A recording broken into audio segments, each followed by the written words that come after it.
Hello, my friends. Welcome back to the channel, or welcome if you're new here for the first time, just stopping by.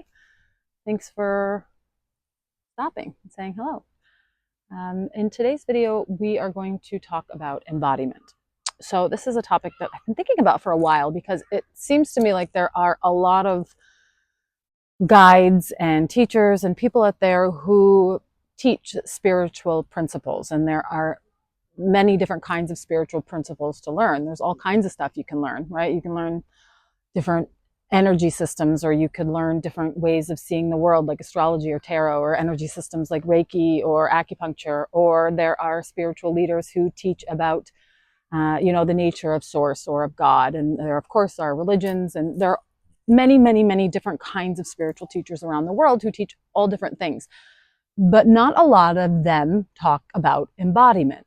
And I really do believe that that is where we are heading now at this time with our spiritual leadership.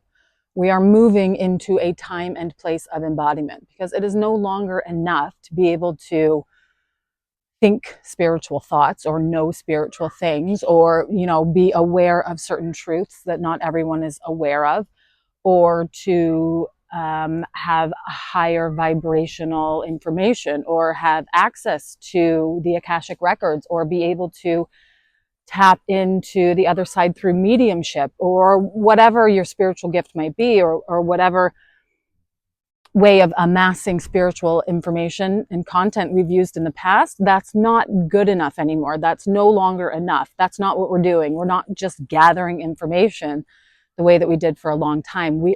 We must fully embody all of our truths. Okay, so we have spent a very long time gathering truths. Many of us, I'm 44 years old, and I've just been learning my whole life. I'm a learning machine. Give me more.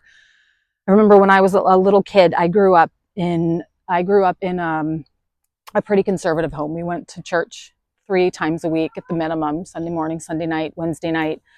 And then if there's other stuff going on at the church during the week, you'd be there during the week as well for that. So I was in church a lot. And I remember as a kid when we would have revival in the summer. And so at revival, you would have, some guest who came who would have some theme they were going to speak on. It was almost always a man. I don't remember. Actually, no, that's not true. I remember a woman coming one time, but it was almost always a man.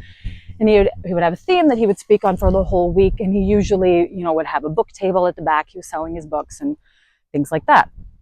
And I remember one year when I was probably 11 or 12, the man who came through and did the revival had all of these books on things that he thought were corrupting the youth.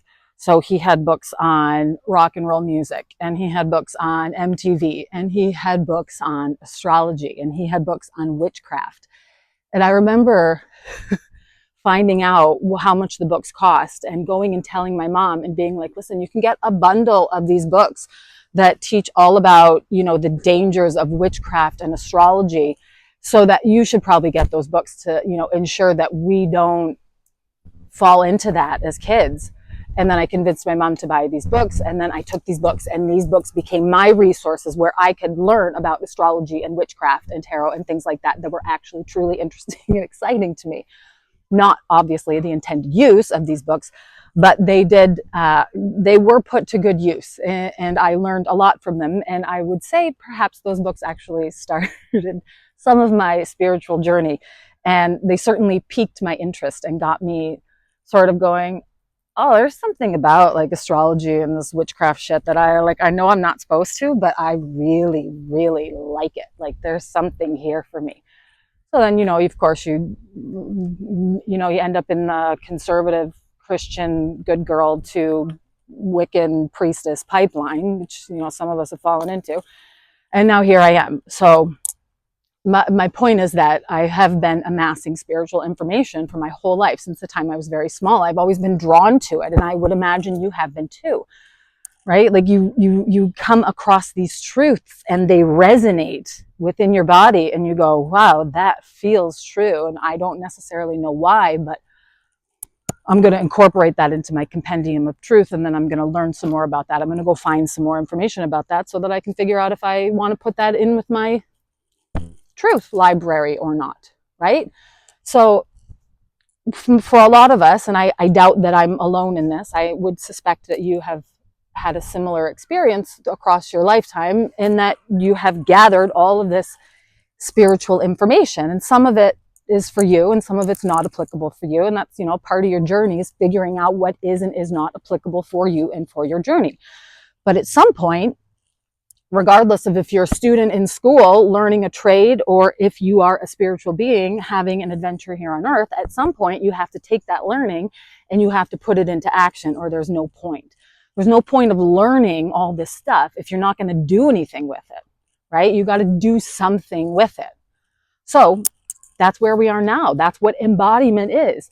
Embodiment is taking all of those spiritual truths that you've learned, discerning which ones are the right ones for you, and then incorporating them into your physical existence in such a way that they actually inform the actions and emotions and postures and all of the other things in your life. Okay, so I have some notes. We'll get into more specifically exactly what it is. But in general, as sort of an overview, that is what embodiment is. We think about, I think it was one of the Buddhas, I'm not totally sure, but it could have just been a master. But there was a person at one point that someone asked them, I think it was a Buddha, they said, you know, Master, what do you do before enlightenment? And the person said, chop wood, carry water. And they said, what do you do after enlightenment? And he said, chop wood, carry water. Right? So like you don't, when you become enlightened, it's not like you stop doing things. When you discover the truth, when you remember who you are, it's not like you just stop doing things because you become enlightened. In fact, I would argue that the things you are doing now actually matter. Whereas before you were enlightened, the things you weren't doing didn't really matter. You were operating from a sleeping place, an unawakened place, a place of ignorance, right? But now that you're awakened, you are enlightened, you are aware, you remember, you know who you are and where you came from, right? Now you actually have the insight to operate from a place of power, whereas you did not have that before. Okay? So just because you're enlightened, it's not like the actions stop. It's not like you stop doing things because you've become enlightened. You actually start doing more things because the things that you're doing can now have more of an impact because they are more aligned with you and with your truth. Okay? So like I said, as I promised, as I always do, I brought some notes to the video today. So embodiment is, it's an ancient idea. It's not new. Okay, I didn't make it up. We can look at some ancient texts. So we have the Upanishads from India, which were like, what did I write? 800 to 200 BCE, before Common Era. So, you know, 3,500 years ago, 3,000 years ago. 3,000, what year is this? Get it together. 3,000 years ago, ish, okay? And so those texts describe the body as a temple, and it stresses that liberation comes through realizing the soul while in the body, not in spite of the body, okay? So there, enlightenment comes when we realize our soul while we are in our body. When we realize that we are in fact in a body and we have a soul, that is a moment of enlightenment, okay? So that's one ancient text. We can also look at the Bhagavad Gita, which is an ancient text from India, a little bit later, 2nd century BCE. And that text tells us that the body is the field through which spiritual realization is enacted through action and duty. Okay, so we attain spiritual realization. We realize our purpose here when we act and through duty, which is our dharma, right? The purpose for which we have come to this planet. When we enact that purpose, that's when we have a moment of spiritual enlightenment. Okay. We also have the Tao Te Ching from China, 6th century BCE. And the Tao Te Ching talks about harmony with the way, or the Tao. And it says that wisdom arises through attunement to natural rhythms, including body awareness and energy. So it's through having an awareness of our body, through having an awareness of our energy systems or chi within our body, that is how we can become enlightened. There are some others. I'm not going to go through all of them. But so there were a couple things that I wanted to mention. There are, of course, other texts. I'm not going to go through all of them. There are a few more that I find very interesting. One is the Gospel of Thomas. So the Gospel of Thomas is a Gnostic gospel. It's not included in the Bible. It was discovered with the Nag Hammadi, which was like an ancient library. It was discovered, I think, in the 1940s, along with some other apocryphal texts. So texts that are not included in the Bible, but are considered about Jesus, but written by the Gnostics. So the Gnostics is a different video. You can look that up if you want to, spelled with a G. But in the Gospel of Thomas, Jesus stresses that the kingdom of God is both within and without. And that suggests that embodiment is a spiritual state rather than something to transcend or reject. So our bodies are spiritual in nature. We're not looking to transcend the body. We're not looking to reject the body. We are looking to be fully within the body, able to use all of our other senses, all of our other skills, all of our other energetic patterns through the body, because we are living in a physical reality. So in order to create physical things, we must use our physical body to do that. Okay? So that's number one. The kingdom of God is within and without, and we must use our bodies to be embodied. That is how we find enlightenment, through our bodies. We cannot leave or reject our bodies and find enlightenment. It won't work. Okay? And then the other very interesting thing is one of the Upanishads, which again, I spoke about that at the very beginning of this list. That's a Vedic text, a Hindu text. And in the, I did listen to a pronunciation guide, but I'll still probably massacre it.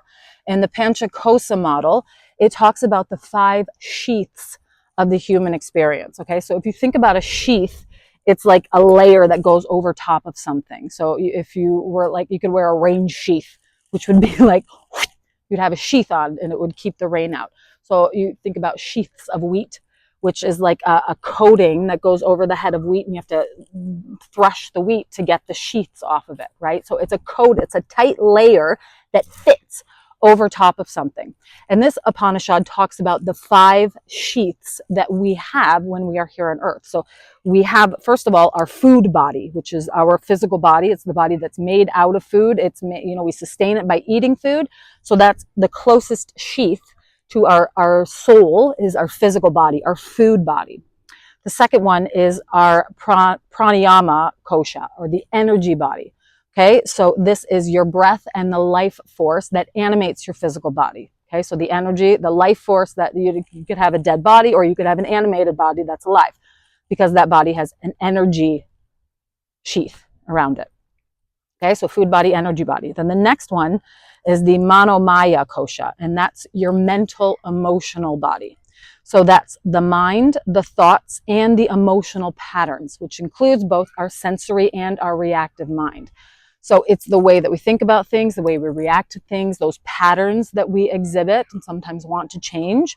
Okay, our emotional patterns, that's the next layer. So mind, emotion, and thoughts. Okay, that's the mental, emotional body. Now the 4th kosha, or sheath or layer, is called our wisdom body. The deeper intellect, intuition, and ability to discern the truth. So that's the 4th layer. And then the 5th layer is the bliss body. And this is the body that you would access and experience when you were having a blissful experience, right? When the Ananda bliss experience, the heaven experience, when like those moments where you are like, oh my God, I understand it all. I realize I am God. We are all God. I get it. Oh, I get it. That's the bliss body. Okay. It's not, most of us don't inhabit that body all the time because we're focused on the lower bodies. We're focused more on the food body. We're focused more on the energy body, the emotional, the mental body. And the reason for that is because the bliss body is great, right? Like that's wonderful. But if you are blissed out in some kind of like dream state because you're just meditating and you're in heaven all the time, well, good for you, but you're not going to accomplish anything on this physical planet. You're not going to help anybody. You're not going to make the world a better place. You're not going to help us build the world that we have to build to move into whatever's coming next We can't continue the world like that. Like, this cannot continue. Obviously, everything has to change. And I know, most people around us are starting to see that, but they have little idea of how much change is really going to be coming in the next 5, 10, 20, 30 years, whatever, right? So, those of us who know certainly know, and we know how much change is coming. And so you cannot be blissed out in a heavenly place all the time and bring change to this world. No, my friend, if that's where you are and you are gaining enlightenment, then great, get your enlightenment, get the information that you need, and then get yourself back here, because we have work to do. We have a lot of things that we need to fix. And my friend, you and I have to lead the charge, because nobody else is aware that these things need to change. Okay, so that's what we're doing. We are leading the charge. We are here to get together, to get our shit together, to get the information that we need to, and then to go out and build the things that need to be built to support the new world. Okay, and you cannot do that if you're blissed out and living on a cloud somewhere. You can only do that if you are in your food body. You are going to need to make things with your physical hands, with your mind, with other people. Okay, you have to be in your body. You have to support your body so that you can do the physical grounded things that we are now doing. Okay, and that's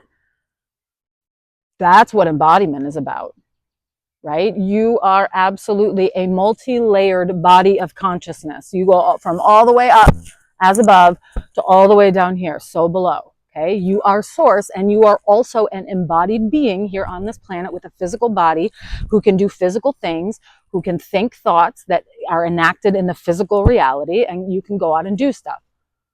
That's embodiment. That's being in your body. It's not fully embodiment yet. We'll get there. That's being in your body. Now, once you're in your body, where you have to be, because the body is the vehicle of action here on this planet, it's the vehicle of doing things, right? You can have ideas about what we're going to do all you want, but you have to do things. You have to physically make things and do things in order to actually do them.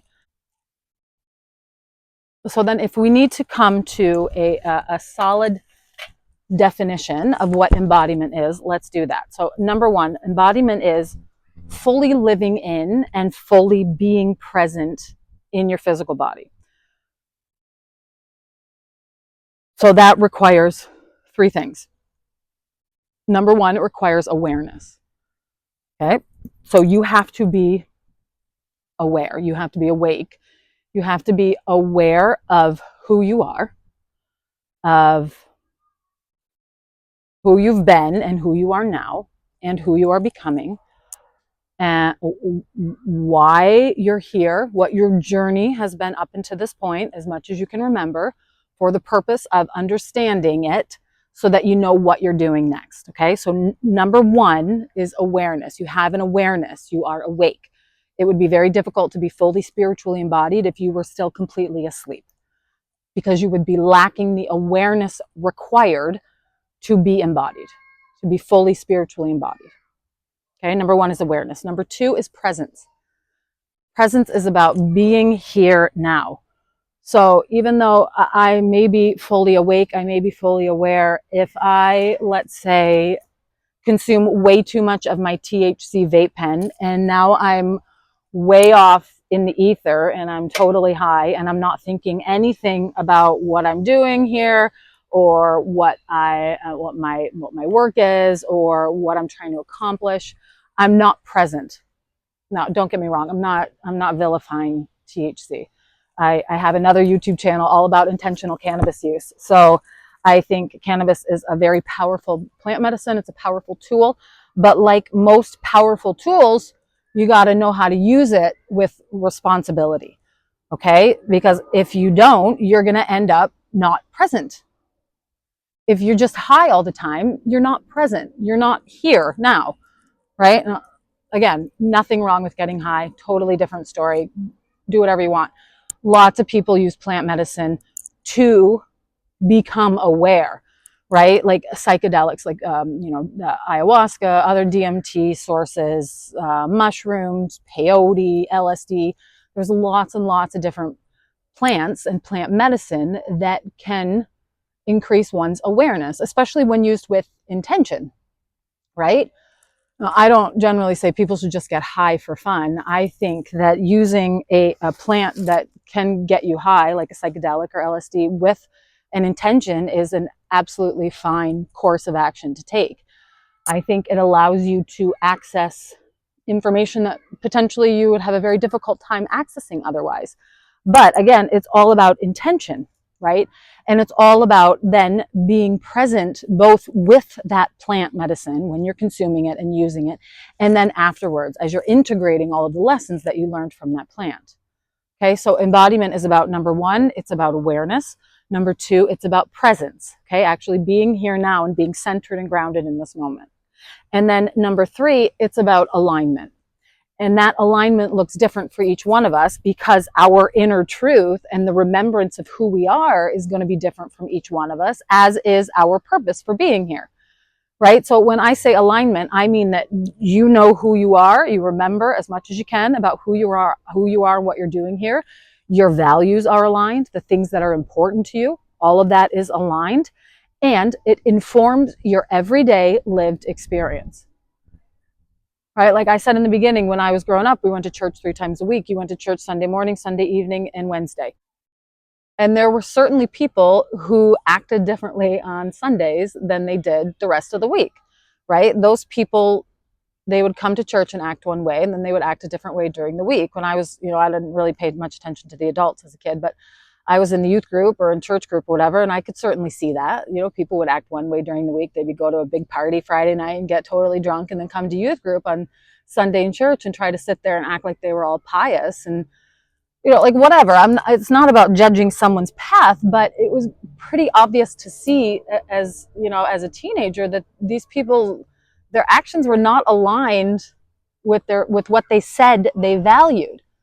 Right? Like it didn't make any sense. Like, why would you say that you value spirituality, but then you're at a rager Saturday night and you come to church on Sunday morning and you're hungover and you can't even pay attention? Like, those two things aren't aligned. They're just not aligned. They're misaligned, right? So alignment is the third principle of living in embodiment. So you are fully aware of who you are present in your body and in the moment, and you live in alignment.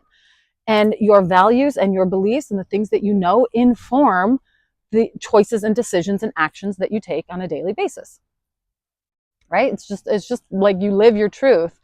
You are authentic. You don't say one thing and do another. You do the thing you say you're going to do. Okay, so that is what embodiment is. So here's another definition that I wrote down. Embodiment is the integration of spiritual awareness into your body so that your beliefs, your soul's wisdom, and your values are expressed through your actions, through your posture, through your voice, through your emotions, through your choices, and through your relationships. It's about living your spiritual truths and not just knowing them.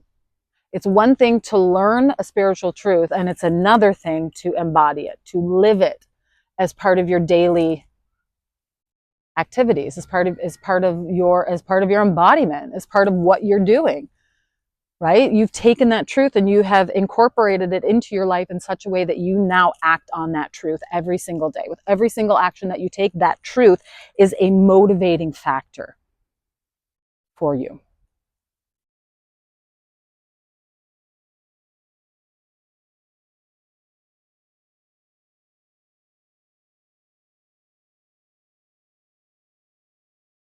Another way that we can think about embodiment, and I'm a big fan of thinking about things with like pictures or using frameworks or tools to help you think about something, because it just sort of like gives you something to hang all of your ideas off of, right? So one framework that I was thinking about when I was thinking of embodiment is actually our 7 chakra system, which is of course an ancient system that has been around this planet for a very long time. And there are, quite a few people who say we're moving into a new chakra system and we have more chakras, and we of course have hand chakras and feet chakras. And there are, these little energy nodes all over our bodies. But the 7 chakra system is pretty traditionally, like, widely recognized, and you probably know what it is when I mention that. So if you think about embodiment, you can think about it through the 7 chakras as well, and think about what that is. Well, I'll explain it, and maybe you'll understand what I mean. So when I think about, first of all, our crown chakra, that's where divinity is coming down, right? So like our information from source or from our higher self is coming down through our crown chakra, and that's where it's first coming into our system. And then from our crown chakra, which is our connection to source, we come to our third eye chakra, which is the pineal gland back here in the middle of our head. And this is where we are able to see the vision that we've just brought down. So let's say the idea that we're bringing down is an idea of what we need to do, what, let's say, you need to do in the next 5 years. This is the thing you're going to be doing pretty soon. You're going to be starting it for the next 5 years. Okay. So when you first are sitting perhaps in meditation or in a quiet moment, and it comes through from your higher self, it comes through your crown chakra, and then it comes down into your third eye chakra, right? Now, I am, of course, assuming that your chakras are all open and flowing, because we are all on a spiritual journey and we are awakened beings, and we have done most of the work to clear these chakras, right? So we're in a place now where things are open and clearing. So now it's coming down into our third eye chakra, which is where we get our visions. And this is where you're going to see how this idea can be played out. Now, even if you can't see the full vision of what it looks like 5, 10, 15 years down the road, you can get an idea of what your next steps about it are going to be. Okay, so when it first comes through, you begin to see the edges of it. You can kind of see what it looks like around the outside of it. You can see the shape of it. You can start to see the color, and then you can start to feel into the next steps. And then as it comes down further, it comes down into your throat chakra, and this is where you start to speak it into existence. Okay, so maybe you're speaking it out loud to yourself as you're thinking about it, or maybe you're talking to someone, a trusted, partner or a friend or a spiritual companion or whomever it is, or maybe it's just yourself, or it's a higher self, a guide of yours, or maybe it's ChatGPT. Sometimes we just talk to ChatGPT, but you're talking to someone, you're speaking it into existence. You are making it come alive because you are saying it out loud, right? And typing and writing things down can have the same effect, but saying it out loud is the most powerful thing. When we speak with our voice, we create the vibrations that start that thing happening. Okay, we are actually making vibrations. Typing, writing doesn't necessarily create the same vibration in the air that sound does, that your voice actually does, right? So now we've come down through our throat chakra and we have spoken it into existence, all right? And then the next one is the heart. We're going to come back to the heart in a minute, but for now, what we're going to do is we're going to go down to the bottom of our chakras, and we're going to go to our root chakra. Actually, before we go to the root chakra, let's talk about the Earth Star chakra, because the Earth Star chakra is the one, your chakra that's actually lower even than your root chakra, and it's where you are truly connected into the earth as a cosmic being, not just as an earthly being, but as a cosmic being who has come here and has connected in. You have to be in your physical, earthly, grounded body on the planet Earth. Okay, we're here on Earth. We are creating things for Earth. We are doing things through Earth's energies right now. So our Earth Star chakra is actually quite important as well. Let me return to the 7 traditional chakras. Now we go to our root chakra. This is where you have to be grounded, you have to be stable, you have to be focused, right? And you are rooted in the knowing of who you are. You are rooted in the understanding that you are inherently safe no matter what, because you are a vast and powerful spiritual being who's having this little adventure here on Earth for 90 years or whatever. And so when you have that inner knowing, it's easier to be rooted safe and secure into the ground, into Mother Earth. Okay? Come up a little bit. Now that we're rooted, we can come up to our sacral chakra. This is the seat of creativity. This is the seat of emotion. It's the seat of our sexual energy, because that's all creativity.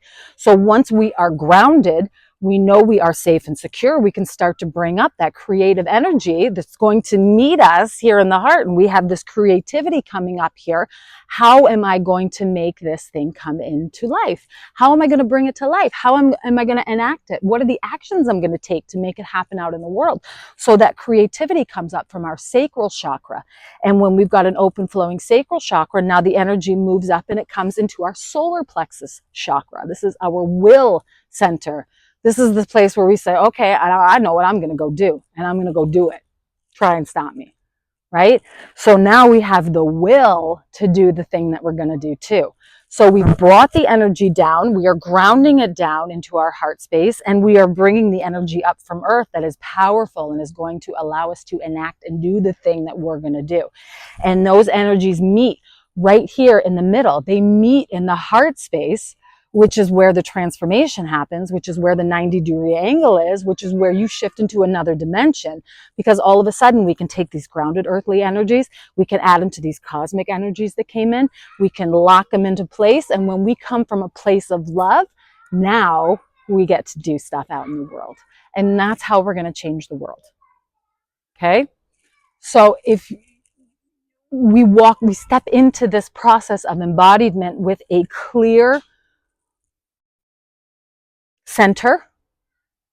Okay, we have cleared ourselves. We have done the shadow work. We have gone through all that shit, right? We have figured out all of the masks and the layers that we've been wearing, that the world has put on us, that we've been, pretending to be somebody that we're not. We've been trying to do something that isn't for us, and we're done with that. We've worked through all of that, and now we are to the point where we are ready to do the thing. Okay, and this is how we do it. We do it through embodiment. So we have to be very, very clear. We have to be very, very centered. We have to be super grounded. We have to be super grounded through our Earth Star chakra. And then we're also connected through our Soul Star chakra, which is above your crown chakra. Okay, so the Soul Star chakra is the one that's where the individuation from source happens. That's where it's higher up than the crown chakra. Okay, that's where like your higher self might be connected up there as well. Okay, so that's another picture of embodiment that you can think of to understand what it is if we go through the 7 chakra system, right? Again, it's about living your spiritual truths, not just knowing them. So, we've spent all this time and effort and energy on our spiritual journeys. I don't know how long yours has been, but I don't know. I've been going since, well, I told you about when I was a kid, but really, I think it started around 2010 when I met my current partner. He triggered a big spiritual awakening for me. And that's, a whole other story. And I will tell it one day, but today's not that day. Okay, so what embodiment is not? And I think that we've talked about most of these.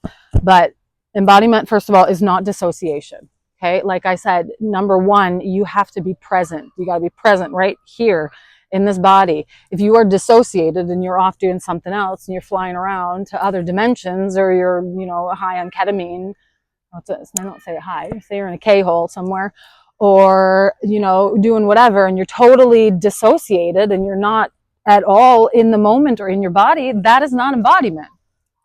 It's just not, right? So if somebody is still engaging in many plant medicine journeys and not, in integrating that information into their life in such a way that they can go out and act on it, it's not making them a better person. That's not embodiment. That's dissociation. That's just getting high, right? And like I said, I have no problem with getting high, but there's got to be an intention in there in order for it to be useful. Otherwise, you're just dissociating, which you're just trying to get out of it. You're just trying to get out of the work by dissociating, like make yourself feel better, right? Yeah, it's work to, let's say, to script and film and edit and write a description for and post on YouTube this video. It would be a whole lot easier for me to go inside my house and sit on the couch and use my phone instead of recording me to sit there and just flip through fucking reels for an hour, right? That would be so much easier, so much easier. But is it doing the thing that I came here to do? Is it helping me lead people? Is it helping me teach other people the things that I've learned? Is it helping me show other people that, hey, there's a path you can follow here to accomplish the things you came in to accomplish. No, it's not helping me. I'm just dissociating inside doing that. Right? Like, again, don't get me wrong. There's a place for that. Like, I don't mind Saturday afternoon taking an hour to intentionally sit on my couch and go through reels because I just want to relax. Like, again, there's nothing wrong with that. But it comes back to intention. It always comes back to intention. What's your intention? Is your intention, are your actions aligned with what you say is important to you? If not, you got to examine that. That's up to you. Okay, so embodiment is not dissociation. Embodiment is also not just a theory or just a belief. It requires actual behavioral expression and lived experience. You can't just say you're embodied. You can't just say, oh, I believe these things, therefore I'm having an embodied expression. I'm spiritually embodied. It's about doing it. You got to go do it. In fact, I would argue that like doing something without fully knowing why is being more embodied than fully knowing why and not doing it. Sometimes we just act on our feeling or on our intuition. We do something because we know that it's the right thing for us to do. That's being embodied. That's listening to your body tell you something. That is called somatic awareness. Okay, and somatic awareness is actually one of the key elements of embodiment, which I will get to in just 1 second. But the third thing that embodiment is not is perfection. I am a recovering perfectionist. I used to love nothing more than to make everything perfect. But of course, perfection is not real. It is a fleeting moment in time, some ideal that is not attainable or real or useful or helpful. Okay, perfection is some standard that really, even if you attain it, we live in a temporal world, so everything shifts all the time anyways. Like, perfection's a silly goal. And embodiment is not about being perfect. Okay, embodiment is about doing it. It gets very messy. This human body is very messy in the things that it does. Like, it's not neat or perfect, right? And each one of us has our own individual, unique expression. Therefore, there is no such thing as perfection, because whatever works for you is for you, not for anyone else. Okay, so embodiment is not about perfection. Now, as I said, somatic awareness is one of the key elements of embodiment. So I'd like to close this video by talking about the 5 key elements of embodiment as I define them. I'm sure somebody else could define them differently, but this offers you a framework to think about what embodiment is, so that you can think about how these 5 principles are operating in your life right now. Okay, so number 1, I already said it, was somatic awareness. And that's really having a very good understanding of what your body is telling you, okay? So like I said, your body is the vehicle for which you're doing all the things. It's the vehicle through which you express your personal truth. Your body's not just your mind, right? Your body's not just a vehicle for your mind. Your body is a vehicle for your truth. It's a vehicle for your expression of truth, right? And your body will give you messages and information. You just have to learn to listen to it, right? We are definitely taught in Western society to disregard the messages that our physical bodies send us. Over and over, we are taught to not listen, just don't, oh, you're fine, eat these other things, don't do this exercise, take these drugs, do whatever. We are absolutely conditioned from a very young age to not listen to the truth that our body speaks. So a huge part of true embodiment is learning to hear what your body is telling you. And that absolutely requires removing some of that conditioning that was put on us from the world and from our parents as we were growing up. Personally, I have a 10-year-old daughter, and she struggles with anxiety. And now that it's 2025, we can talk about anxiety. We can talk a lot about anxiety and, why it's happening and what's causing her anxiety, and tools that, we can use and she can develop, and how we can work on this. But when I was a kid, I never heard the word anxiety. Even though I grew up, my stomach hurt all the time. I had no idea why. I just figured this people's stomachs just hurt all the time. And it wasn't until I was like 29 years old, I went to the doctor. I was going through a divorce and I said, I can't catch my breath. And he was like, that's anxiety. I was like, what? He's like, it's called anxiety. It's like, I don't understand. What do you mean? So, you know, I had to learn about anxiety at the age of 29. I did not know about it. And then when I learned about it, I was like, oh, this is an important thing. Like people should know about this. You should, if you're experiencing physical symptoms from something like anxiety as a child, as a human, as an adult, as whatever age, you should know. You should know what those physical symptoms are indicative of. And then you can learn to hear the message that they're bringing. You know, my body was trying to tell me so many things from the time I was a child, and I had no idea. Nobody knew. I don't blame my parents. They did the best they could. They absolutely did the best they could. I am so grateful to my parents every single day for doing the best that they could do. They absolutely did, and they're still getting better.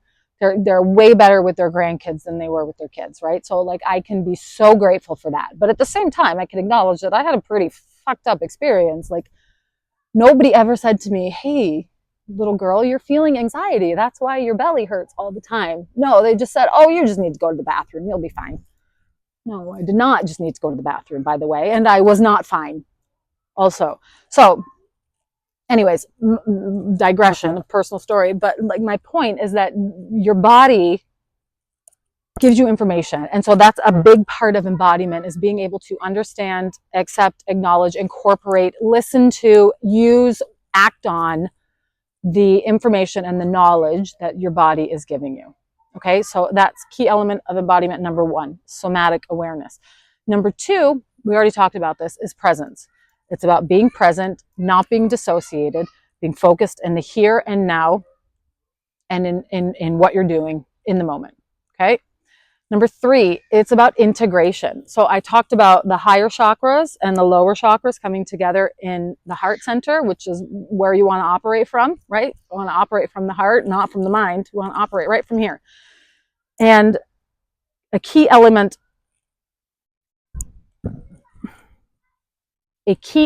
of embodiment is integrating your higher self with your lower physical self.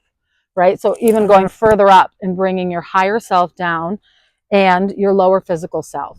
So being able to get messages from, you know, some people call them their guides. Some people just, you know, think of source or God, or I'm sure there are other expressions of that. But whatever it is, whatever the higher thing is that you get your spiritual downloads or awareness or information or whatever it is that you get. And I'm sure that everyone's experience is different, but whatever it is that whatever source you get that information through, your higher self, you want to integrate it with your lower self, right? So that you don't think of it like necessarily as something outside of you, some other being. It's just the part of you that is off planet, that is more connected to source than your physical being is, right? It just keeps going up the line. So that's when I say, like, I don't necessarily think of guides or of like some higher self outside of me. To me, it's just like the part of me that's closer to source and less in my physical body, right? It's just it's me just in a higher dimension, just in a higher vibration, just something that's not physical, right? So it's about integrating that all the way up so that you've got a line all the way up to source. When you need to get source knowledge, you just go straight up to source, right? You don't have to go outside yourself. You don't have to go to some guides somewhere else, some other beings who are, you know, on a spaceship or off planet or somewhere. I'm not going to outside myself for information, right? I'm going up. I'm not going out. I'm just going up. So integration with your higher self and your earthly self, that's a key component of embodiment as well. Because now any information that I need, I can get right from myself, right from the source. I don't need to go outside myself to get it anymore. Okay. The 4th key element of embodiment is authenticity. I mean, there's not a whole lot to say here. Like, you cannot be embodied as someone else. We are beyond that. We are beyond pretending to be someone else.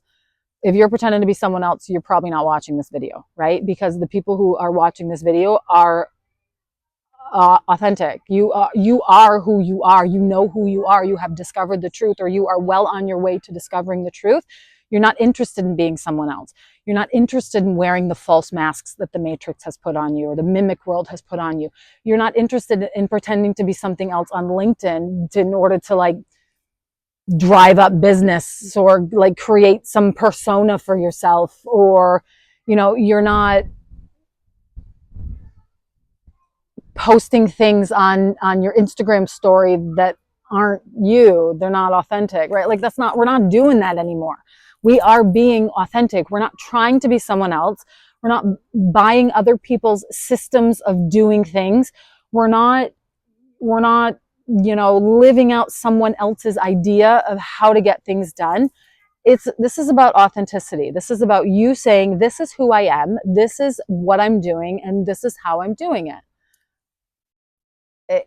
There's no more, we don't have room for masks in the boat anymore. Okay, if we're going to the new world, and there's no room for masks here. You got to be who you are. And if you're uncomfortable with that, then I guess you have a little bit more work to do, because who you are is who we need. We don't need a bunch of mask wearing fake people who built the old world to come build the new one. They're going to do it wrong. Obviously, they've been doing it wrong. They're not going to suddenly start doing it right. We can't just hand the keys over to people who've been crashing the car for the last 1,000 years. Okay? No.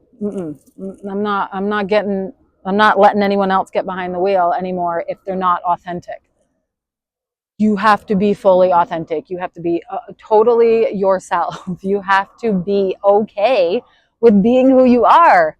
If you're not, then you have more work to do. I'm not saying I'm 100% okay with being who I am all the time. Trust me, when I say you have more work to do, I always mean I have more work to do. It never ends, right? Because I'm always constantly trying to become more myself. Get rid of every single fucking false mask that's been put on me, every single sheath I've worn over my body that is not truly mine. I'm sick of it. I'm sick of pretending to be somebody I'm not. I'm not doing it anymore. I don't like it. I really have started to realize, like, I think I'm pretty cool. I like who I am. I don't want to be anyone else, right? So authenticity is a key component of embodiment. And then the fifth key element of embodiment is alignment, right? And this is where your inner purpose, your truth, your mission is aligned with your values, the things that are really important to you, and they're aligned with your guidance, and they're aligned with your actions, right? So your inner purpose, your inner mission, place that you're heading, where you're going, what you're trying to do, the thing you're doing is aligned with your values, your compass. Your values are your compass. They tell you how to get to your mission, the place that you're going. Your mission, your vision's off there in the future somewhere. Your values tell you how to, they help you figure out what map to take, what route to take, right? Because like, let's say you and I were going to build a house. And if one of my values is durability, and that's my biggest value when it comes to building a house. And let's say your biggest value when it comes to building a house is curb appeal. We're going to build two different houses, right? You're going to build a house that is beautiful from the front. It has beautiful landscaping. It's painted a great color. You know, the windows have nice like awnings, that's the word I'm looking for, awnings on them. The door's really cool, right? Whereas my house might look like crap, but it's going to last for 200 years because I built it out of concrete, right? So like, again, you and I are different people. So we value different things. So the way that we would do something is going to be different. That's why each one of us has our own unique mission and purpose. Because we have our own unique values, we have our own unique experiences. And so the way that we do things is going to be different. So perhaps the way that you are accomplishing your mission is different than the way that I would accomplish your mission if I had it. And what the world actually needs is for you to do it. It needs the way that you're going to do it. It doesn't need the way that I'm going to do it. That's why I don't have that mission. You have that mission because that's the way the world needs us to do it.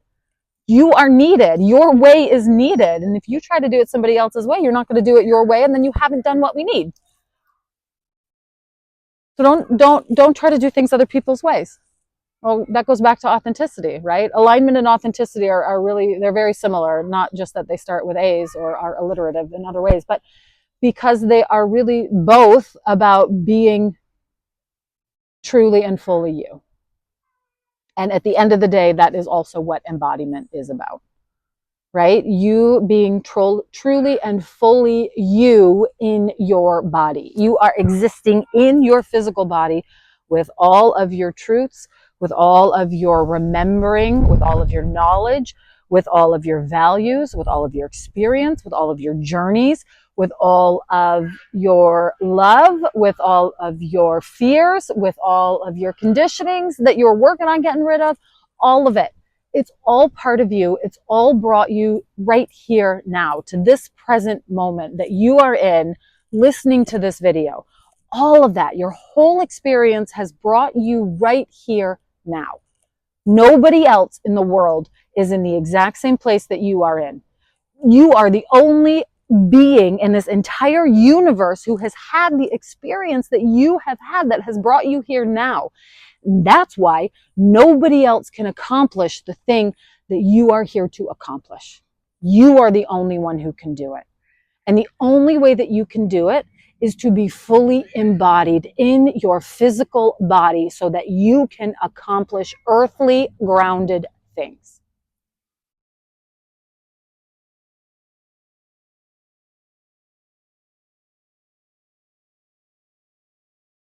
Chop wood, carry water. That's what we're doing. We're chopping wood and we're carrying water. But we're doing it in such a way that it moves the world forward.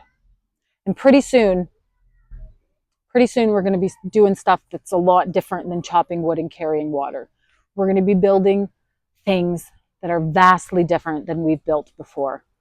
We're going to not be bored, I'll tell you that. But it's going to require that every single awakened being is fully embodied within their body and is ready to go. Because we got some work to do. Okay? So if you are not yet fully embodied, talking to myself, preaching to the choir, keep working on it. Okay? I've given you, I think, some good frameworks and some good tools in this video. Things that you can use and consider. And think about how you're going to use this information to fully embody your truth. And then I'd love to hear about it, right? Like if you decide to use this, if you are embodying your truth, if you're working on embodying your truth, I'd love to know about it. So please share in the comments on this video. You can send me a message at my website, tapatthefritz.com.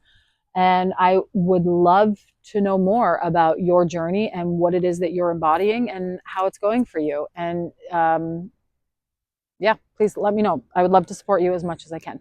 So until next time, thank you so much for watching this long video. And I will see you again in a week or so. Thank you so much for watching this video. And I will see you again in a week or so.